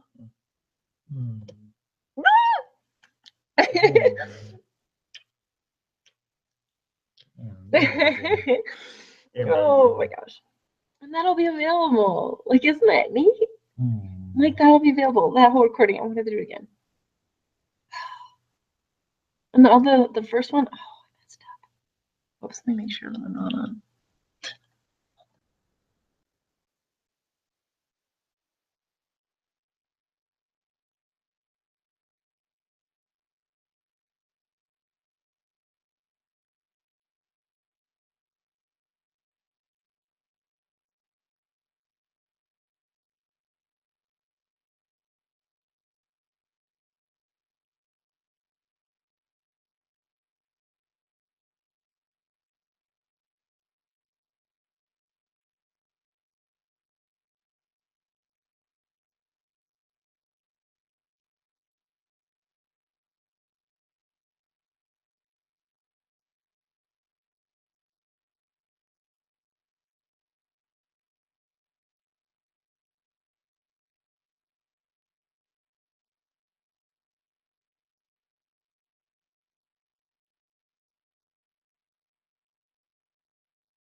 Hello, everyone. So, my name is Nancy Pinchov. I teach media and technology at Sheck Khalil Community School in North Miami Beach, Florida. And today I'm going to be talking to you about Tales of a First-Year Maker. This year was our first year doing a complete unit of Maker in our school for grades 3 through 5. I have seen Maker before, and I've thought, oh, that would be great, but I never really thought that I could do it, that I could pull it off and have a place and get it done. And so I never really, for like 2 years, I watched it and saw it and followed along with other people, but I didn't think that I could do it. So this was our first year doing Maker as a unit in a classroom. We did a Maker Club before that. Shalom Lev was with me. He presented earlier today at 12 o'clock. He has a Maker Moments with Shalom Lev Club that he does on Wednesdays. So we had done it on a small scale, but not to this size. So I'm going to share with you today our Maker unit. Give me 1 second. I'm going to pull up a share file so that you can see what we're doing. Well, it says I'm screen sharing. So let's pull this up and go. So this is Tales of a First-Year Maker. You can find all of this information at www.nancypinchov.com. You can tweet me at Pentavable. I love Twitter. I think it is the best form of professional development that I've ever done. I am on Twitter constantly. I participate in some chats. Sometimes I just lurk and listen and I don't participate, but I'm there listening. And you can tweet me today and I'll be glad to share other information with you that I find. So this is my card. See, isn't that cute? I just made that. So here's your challenge today. Your challenge is going to be to create a zip line. Once you create your zip line, take a picture of it and tweet it out with hashtag Global Maker Day. And if you can, tag me in it at Pinchavable. And at the end, I'm going to show you a few zip lines that my students made during their Maker unit. Maybe give you a little idea of what you can do as well. So where it all began. At FETC, I saw several people talking about Maker for a couple of years, and at ISTE as well. And again, I thought that would be a great idea. That's cool, but I don't know that it's something I can do. I don't know if it's for me. And then I started a group called Girls Building STEAM. And one of our units that we did, I decided to do around Maker. So it was a group of girls that came in after school for 30 minutes, and we made stuff. And it worked, and it worked well. And so then the boys got mad because they didn't have a club, so we started boys steaming it up. And Shalom Lev came in, and he was the only boy that day, and I had other stuff going on, so he he said, I'll just do it on my own. I'll just do it on my own. So I gave him the whole, everything we had in the maker wall and said, here, figure it out, make something. So he created a catapult, and it worked, and it was fun, and he loved it. And so I started talking to him and asking him if he would start a club and do it himself. On Wednesday mornings is the day that he picked, and he started a club, and sometimes we have 2 people, sometimes we have 4 or 5. Usually no more than 8 show up, and that's a good number. And they make stuff, and they have made anything from musical instruments, and they made, excuse me, they've made games, they've played with the iPad and made things on the iPad.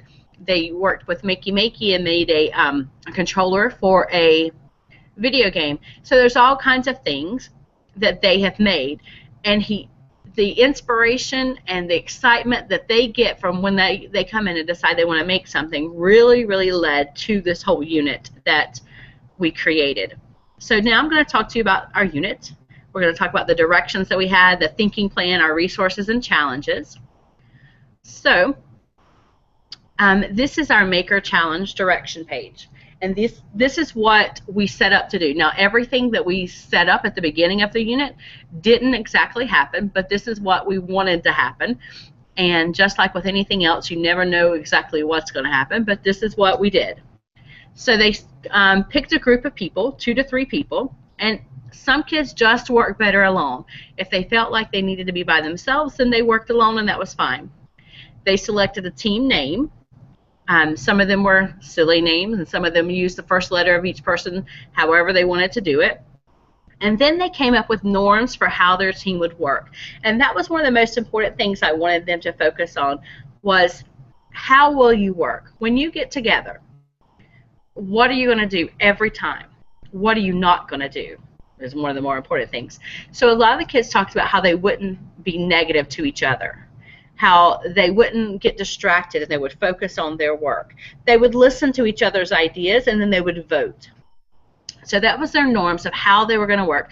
And I would remind them every time they came in, okay, remember your norms, look back over your sheet, talk about what you're going to do, and then get started. So this is something I had planned on doing that just didn't work out. I wanted them to select a specialty. So one person would take pictures during the Maker Challenge. One person would be the materials person who made sure that everything got to where it needed to be and got put up when it needed to be put up. That's something that I really should have put into place, because the materials was a challenge in itself. And then a communications person who made sure that their notes were complete and who talked to me if they needed something and made sure that I knew what was going on. We selected Maker Challenges, and I'm going to show you the list of Maker Challenges that I came up with. Then they were going to use their design thinking model, where step 1 is imagine.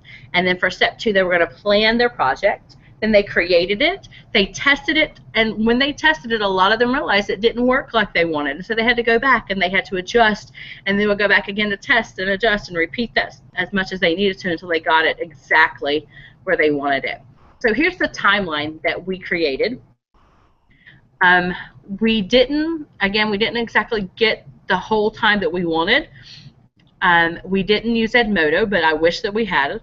Instead, we just had a discussion of reflections instead of putting it onto paper or putting it onto Edmodo.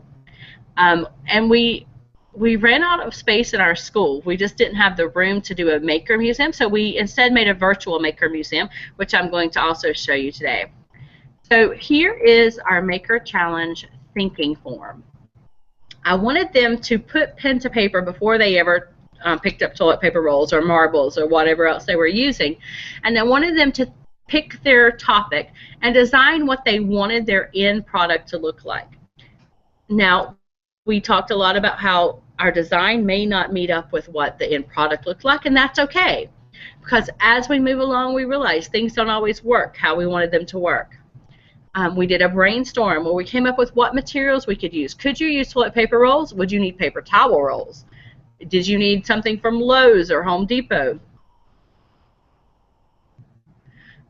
So we had to figure out what was going on there. And then they needed to stop and look and think of what problems might we face as we go through this. And then as we work through, they would also write down more questions as they came up with them of what they were seeing and what they needed to do. So now I'm going to share with you some of our challenges that they could choose from. To tell a kid just to make something was too much of an idea, even for me. So what I did was I searched online and came up with a lot of maker activities that could be done. And I created these challenge cards, and I put them on cardstock, colored cardstock, and laminated them, and I put them on rings. And so I read them out, and then I put them out as well, and the kids could go through and pick them. So here's a few of our challenges. Make a bridge that will hold 5 Jenga blocks. Well, the kids may not want to do 5 Jenga blocks. They may want to make it enough to build, to hold a car that goes across it, a car like a toy car. Or they may want to stack books on top of it and see how high they can go and how heavy it could be. So I never told them they couldn't do anything. These were their inspiration points, where to start. Create a zip line that will carry a penny, and I have one of those to show you. Create a catapult that will move a ping pong ball at least 2 feet. We did have one of those made, and it was effective. It worked. Make a car with wheels that will roll. We did manage to get that too. Create a musical instrument. Create a safe habitat for an insect. Instead of an insect, one of our kids made it for a lizard, and then wanted to bring a lizard to school, and we said no. They also made one for a snail, and they caught a snail out on the playground and brought it in, but I made them take it home with them because I didn't want the snail to stay. Create a freestanding tower that is at least 3 feet tall. Create a marble maze. Create a pulley system to move 3 pencils from one location to another.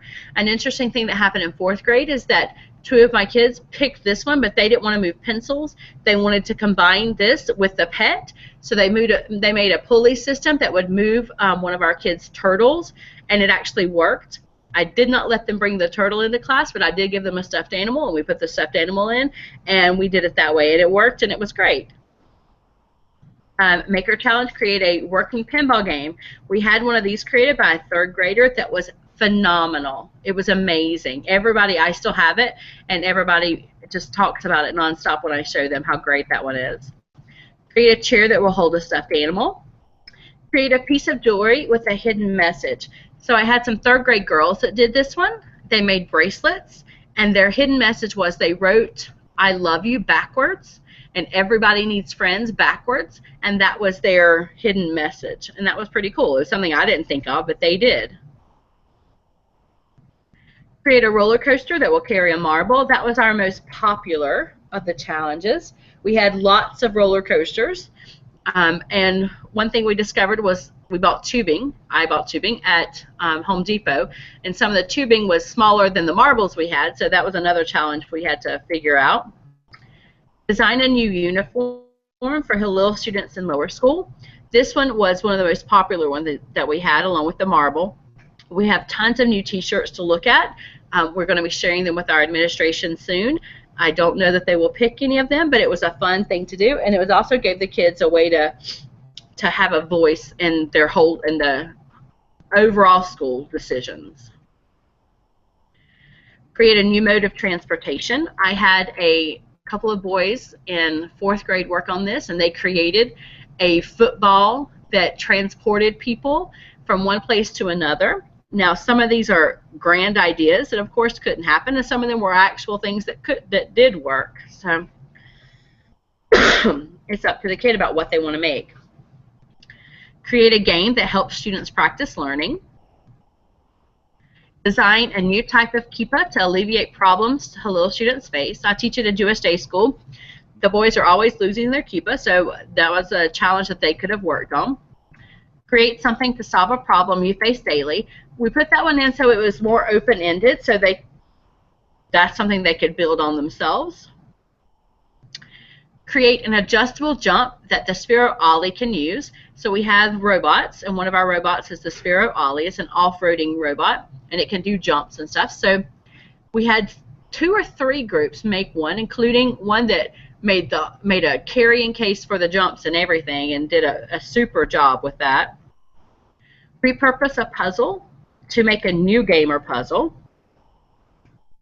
Create a bird feeder or a bird house. We had several animal type houses that were made. We had a lizard habitat that was made, so the kids could take what I had suggested and turn it into anything they wanted. Recreate a piece of artwork out of Legos. I went to Art of the Brick last year in Philadelphia during ISTE and saw the amazing artwork with Legos, and so I created that for them in case they wanted. I wish they had, because I think that would have been amazing. Create a safe to hide your valuables. I had a group of 3rd grade girls who worked on this. They made a safe out of a shoebox. They had they used Easter eggs to put jewelry in. They created a shelf to hang up, and then they attached. I had instruments, bells, and they attached the bells to the door of the safe. So when someone opened it, it would shake, and you would hear the bells and know someone was in your safe. Create a jewelry box. We had several different kinds of jewelry boxes. One combined a safe with a jewelry box because they hid the door to the jewelry box, and so you would just think it was the outside part. That was a very interesting idea. Create a cardboard piñata. Create a portable student desk. And that led us to what is the word portable? What does that mean? So that led us into a whole language arts discussion. Now, let me show you our resources. Oops. Let's go back to here. I gave them multiple resources to look at to give them ideas, because a lot of times the kids had a great idea, but they didn't know where to start or how to do what they wanted to do. So I went on YouTube and found all of these different videos of how to make all of these different things. So there's zip lines, there's toilet paper tube roller coasters, a rubber band car, instruments. So they could go through this and watch what other people did and then get a better idea of how they could do it. Or if they had hit a problem with theirs, they could watch what someone else did and figure out from there what they could do to improve theirs. So there's all kinds of activities here. So they couldn't say, I don't know how, because there was a way to do everything, just about. And it also gave them a way to look at something before they committed to it, to say, I want to do this. Well, maybe they don't want to do it. Maybe they realized that's not what they wanted to do. So instead, they could watch it beforehand, before they got all into it and decided it wasn't for them. They could watch it and decide. I did have a student make a paper wallet. That's one of the things here. She had made one before, and it was the coolest thing I've ever seen, but she wouldn't let me keep it. I tried to get her to let me keep it, and she said no. So the next thing that I want to show you is our virtual Maker Museum.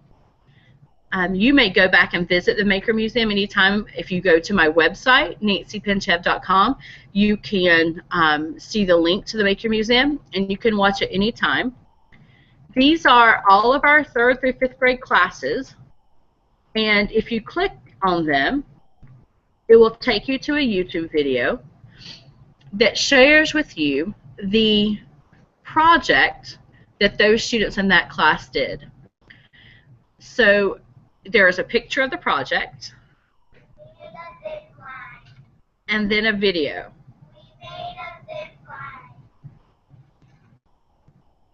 So you can see what the different projects were for the different grades and the different classes. And you'll see, even once we get to this point, that sometimes it works and sometimes it doesn't, and that's fine. Tell us what you made.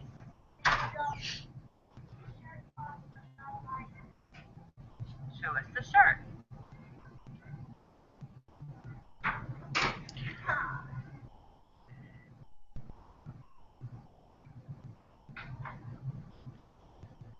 This is one of the safes. Now, this was a concept of a safe.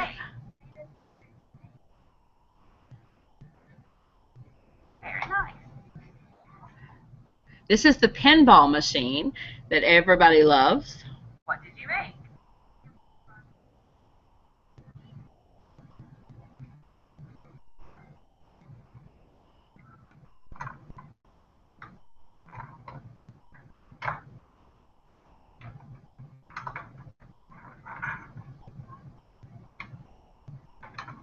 Dina, what did you like about the Maker Unit?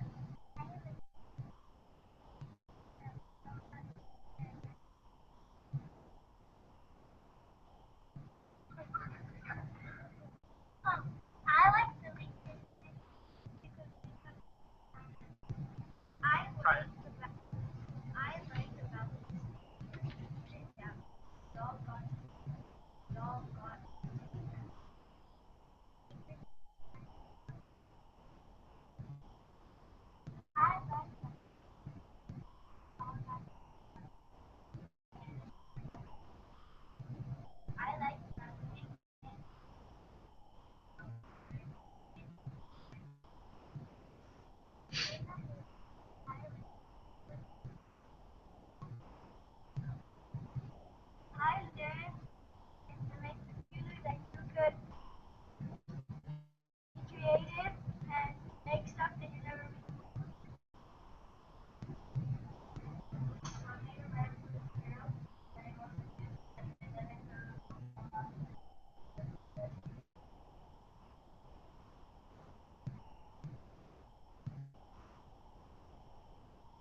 So that was one of our classes.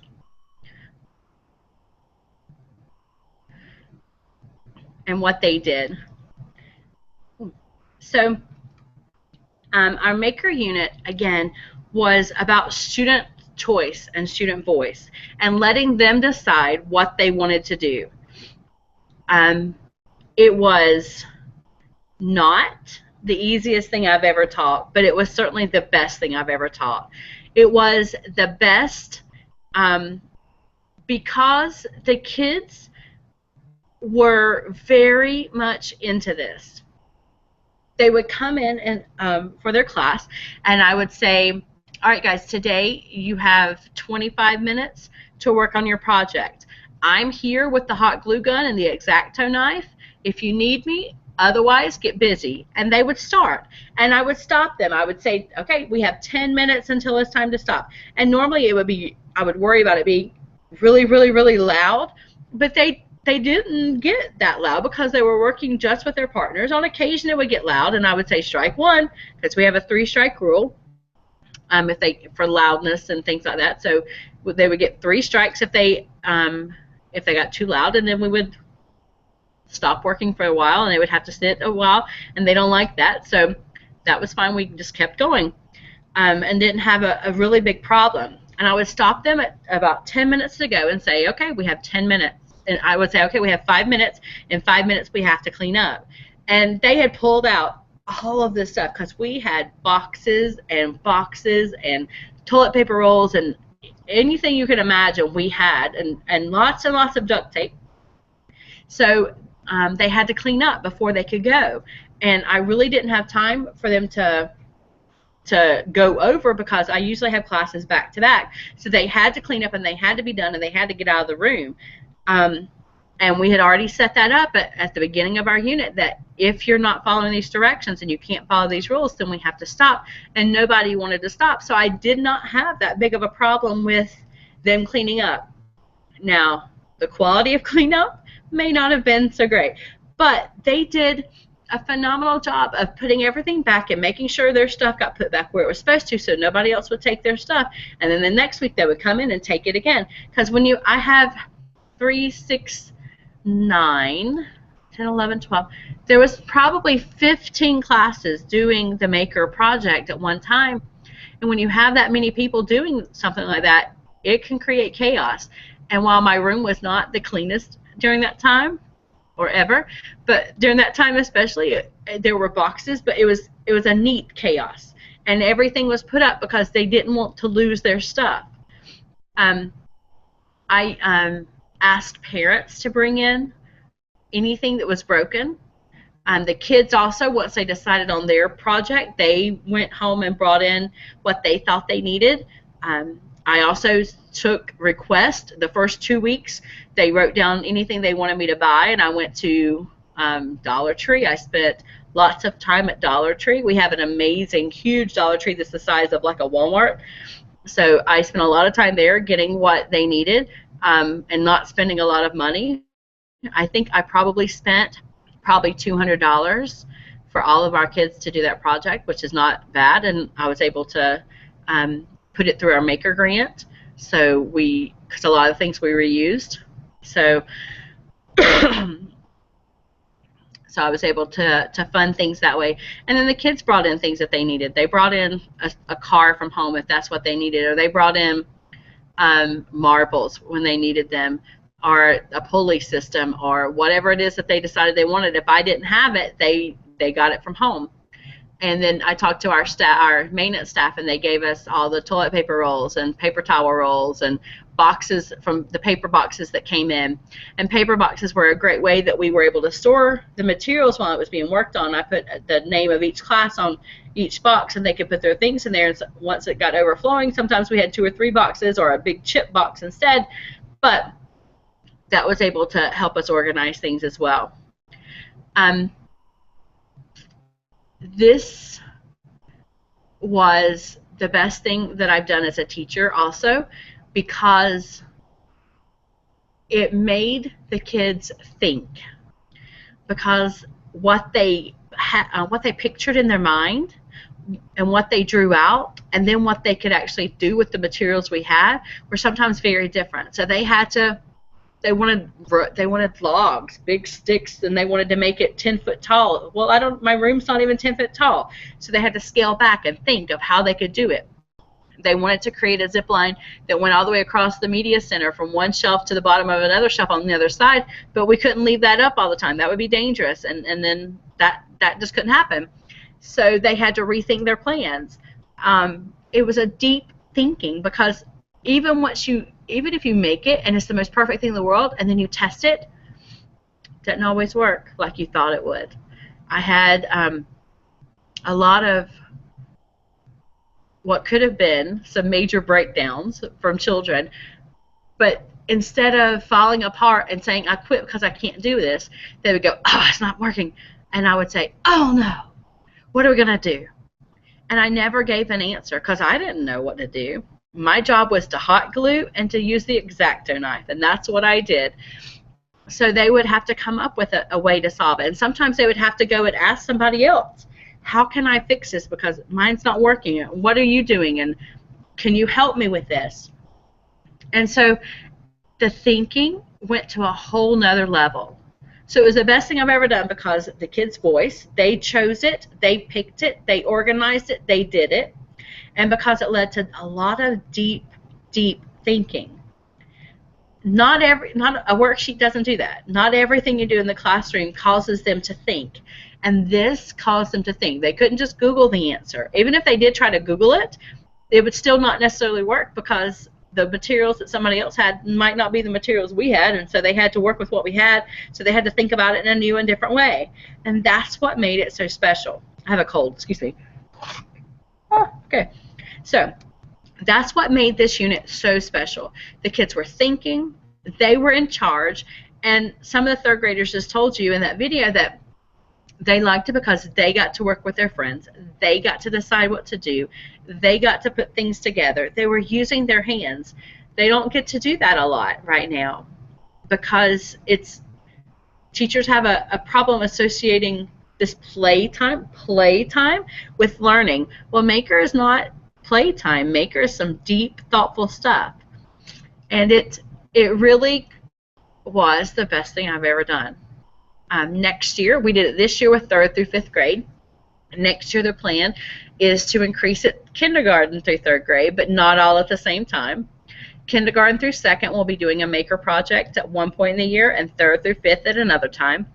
And we're going to integrate it into what they're doing in their, for kindergarten through 2nd, into their science curriculum. Kindergarten through 2nd grade is studying animals and plants, so their Maker unit will be something about animals and plants, whether they recreate an animal or a life cycle or a habitat.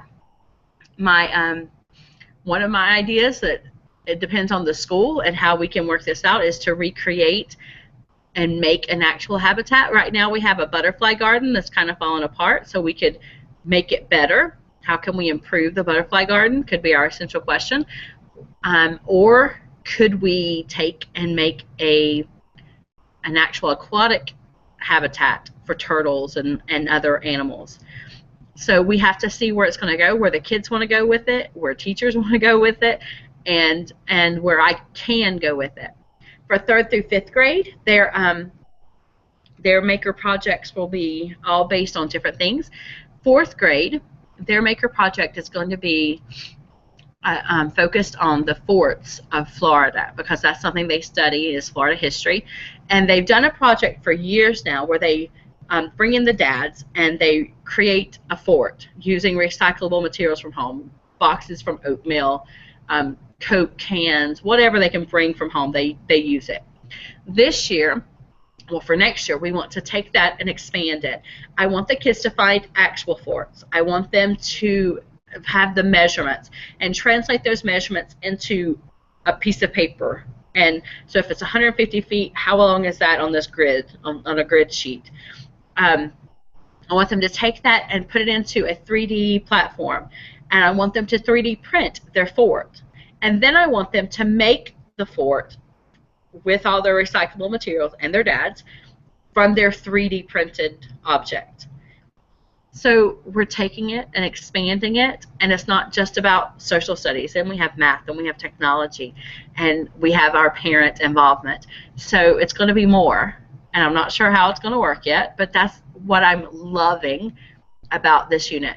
I surprise myself with this because I like having, this is what my end product is going to look like. So I know where I'm going. I have to know. I need my plan. And with Maker, I was not in charge, and I did not know where it was going. And it went fabulous, and it ended up in an amazing place. So now I'm trying to step back and put that into a lot of the things that I do. So that's 4th grade. 5th grade, third grade is going to be making the 3 branches of government. I don't know how. That's what they're studying in social studies. That's what they're going to make when they come to my class. They can make it from trees. They can make it as an art piece. They can make it however they want to make it. But they're going to create somehow the 3 branches of government to show other people. Because another step that we figured out is if the kids are then teaching other people about this, then that, you know, that makes them learn more, and it gives them confidence, and then they're ready to stand in front of people, and they're ready to talk. So it's going to be interesting. We'll see how it goes. I can't remember right now what 5th grade is doing. I'll have to look back and see. But your challenge for me for today was to create a zip line. Now that was one of the challenges that the students worked on in class. A lot of them chose zip lines. And there were lots and lots of different materials that they could use. So first I'm going to show you this zip line. This one is a zip line for a penny. One of our 5th grade students created this. It's a little slanted and falling apart now because I've had it for a couple of months, and I always show it off because I'm always amazed. So if you see what she created, she used popsicle sticks and duct tape. Everybody, I think, used duct tape on theirs in some way. And she has a piece of cardboard here where she actually has a penny. We had to find a penny because I didn't have one. And then she has yarn. So to make it work as a zip line, we have to move it. So she was finished within the first couple of weeks of our unit. So then we talked about, is there a way that you could turn this zip line and make it where you don't have to turn it? Because a zip line is supposed to work with force and not with me having to move it. So that became her next project, was to figure out how to make it better and how to make it work. Because hers, while working, if I turn it, that's not how a zip line works. If you're on a zip line and somebody says, wait a minute, and they turn so that it will move, that becomes a problem. It doesn't actually work as a zip line. It's more like a clothesline. But that became her next challenge. So she had to figure out how she could recreate this and make it into a real zip line. I had a group of boys in 5th grade who found the wire that I bought for jewelry making and used that along with, they had asked for dowels, the wooden dowels. So they had a long wooden dowel on top of a box, and then they had a smaller dowel on a smaller box, and they used the wire from the jewelry. Well, the first time they did it, their object that they were trying to move, this part, flew down because the wire was great. Well, they put it up, because time was up. They went next week, they got it out again to test it, and the wire had kinked. And so it would go for a little bit and then stop. And then they have to push it to make it keep going. So then they had to figure out, how can we make this so that it will keep going even after we put it up and have to get it out and put it up and get it out. So it took them a while to figure out how to solve their problem as well. And then this is a group of third graders, third grade girls who created this. So here's from the top, and here's from the side. So they have a cup here that carries their object. Their object is a marble. So instead of the penny like was in the challenge, they decided to carry something else. So here's their item, and it moves. Now, they also decorated it. That was something that was important to them. Completely different from the other kids who made it. Nobody else decorated theirs, but that was important. You can see that they also hot glued. I provided the squeeze for the hot glue gun, and they hot glued this down to hold it up. That was something they realized they needed to do, was to be able to hold it. And then we had to stop before they could perfect, because we only have a certain amount of time. We had to go into testing recently, so we only had a certain amount of time. So they realized that this can work in certain times, that the pipe cleaner can make it work, but that the pipe cleaner also can stop it. So they had to figure out, they never got to the point where they fixed it, but they had to figure out excuse me, they had to figure out what they could use that would make their zip line go easier down the rod. So I had another group of third grade girls who I worked with cutting out, they created a ladder out of cardboard. So I used the X-Acto knife and cut out all the steps of the ladder. And then they used a hemp rope to connect the two for the zip line. But the problem was the hemp rope was a lot thicker than this rope, and it had it was very rough, and so the object wouldn't move at all on it. So all of this was such deep thought, because nobody made it the same, and nobody's really worked all the way through. They had to figure out what's going on. How can I fix this? And it became a huge deal with them, because they excuse me, because they had to figure out how to make it work. And some of them never got to where they were perfection. It was not many people got to the end and said, yes, this is perfect, this is what I did. A lot of them had to say in their videos, my intention is to make this. This is where I am now. I want to continue by doing this. And some of them took theirs home afterwards, and they're still working on it, because they want to get it done, and they want to have it right, and they were very excited about it. I've never seen a kid take a worksheet home because they were excited about it. I've never seen a kid say, please, can I come in after school and do that worksheet again? But I had kids who were coming in after school to work on their projects. I had kids who came in before school and said, can I just fix this because it wasn't working right and I just want to get it done? I had two boys who made a car, and the wheels were made out of plates from the cafeteria. And the wheels that they made at first just would not roll. They didn't fit right. And so they came to school early 2 days, the week before their project was due, or the week that their project was due, and redid the wheels until they were at least movable. And that was their goal, was to get that car to move on its own. So they had cereal boxes, they had skewers, and they had plates. And then they put fake candles on the front for the headlights. So they worked so hard, and then they decided, you know what, this is not exactly what we planned on, but they made a trunk in the back of their car so it could carry something too. Just because they couldn't get it exactly right, but they wanted to have something special on their car. And that was 2 fifth-grade boys who gave up free time. I had kids who wanted to come in for recess and instead of going to recess, wanted to work on Maker. So I think that this is something amazing. I think that this is something that can change the world, because kids grab it and they love it and they get frustrated, but they don't quit. Not one of my kids in 3rd through 5th grade quit. Nobody in special ed, nobody in regular ed, nobody in ESOL, nobody in Learning Center. Nobody quit.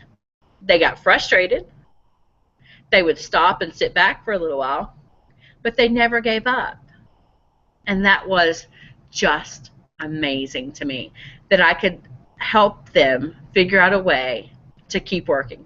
Or even, not even me. I didn't even have, some of them didn't even come to me and ask for help. They went to other kids in the class, or they would ask their parents when they got home, and then they would come in and work on it again. And they never gave up, and that was just the coolest thing. I have loved this maker unit, and I'm very excited that we're going to continue it. I'm very excited to continue Shalom Loves Maker Club in the mornings, where kids can come in and make and do whatever they want. And I'm excited to see what happens with this, because I think that the more kids can learn, and the more kids can direct themselves, I think the better that this is going to be. And I'm very excited about it. If you would like more information about my projects and what we're doing in my class, feel free to email me, Pinchev, nancypinchev@gmail.com.